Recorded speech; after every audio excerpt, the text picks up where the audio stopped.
Hi, I'm Kevin, And I'm Amanda. and we are serving up All that jam.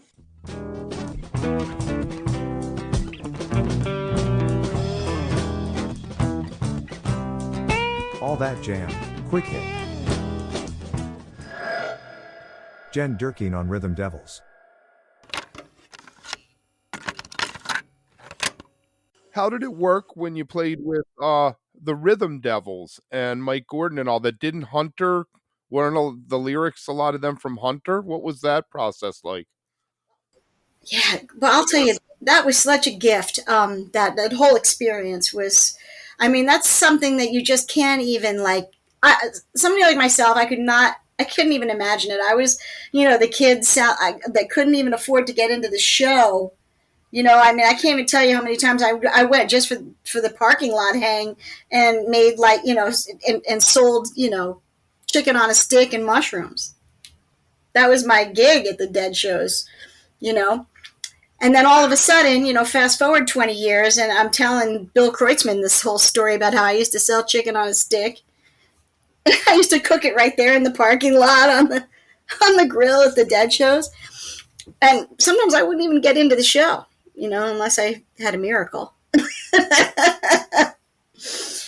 um, and when I was just about ready to actually quit doing music altogether, because I had a really, really a bad experience with, some people that we had hired us to play their wedding. This is in the Bomb Squad. And, we thought these people were friends.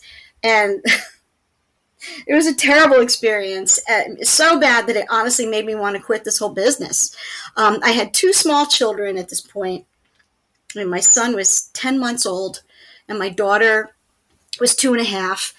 And these people didn't pay us for the wedding because there was like a short in the electrical system, and that we couldn't finish this. We had paid a 2-hour set, but because we didn't do the final set, they didn't want to pay us, and so they didn't. And I was just like, you know what? I don't know. Why am I doing this? This is not making sense anymore. I have these two little kids I got to take care of. Their dad left me, and I was on my own. I was like, okay, so I guess I better get a real job and, start teaching music. So that's what I did. And that's when Mickey's manager at the time called me up. And according to him, he said that, listen, we're in a real spot here. We had a female singer who was supposed to do a tour with us back out at the last minute. And in 5 days, these guys are supposed to go out for 30 days. And we're wondering if you're available. We heard that you just sort of, left the Bomb Squad. And I was like, his wife, I guess, was a fan of the Bomb Squad and me. And she had told him, hey, get Jen Durkin. She could do it. She could do this. And then I got on the phone with Mickey Hart, and I was like, I can't believe I'm talking to Mickey Hart. And he's asking me, what songs do I want to do, But, they were in a bind, and they were like, oh, okay, let's do this, They, Billy and Mickey, they didn't even really know who I was. It was really thanks to, Mickey's manager's wife that I kind of got put into that situation, which was awesome. And I just made the best of it that I could. Hunter had written a bunch of new lyrics for songs, and Mickey wrote the percussion tracks, and he time coded it. And next to the lyrics, he would put in the time coding where he wanted the lyrics to come in. And my first day in rehearsal was like an 8-hour rehearsal with Steve Kimock and Mike Gordon, and the three of us sitting around with Mickey's tracks and Hunter's lyrics, writing 5 songs. I mean, it was a crash course in like, oh my God, how did I get here? Wow, And they let me bring my son on the road. My 10-month-old son. They gave us the back of the tour bus. They treated me like family. It was kind of like, it was kind of a Cinderella story. It was pretty incredible. Here I thought my career was over. And Mickey's like, yeah, it ain't over yet.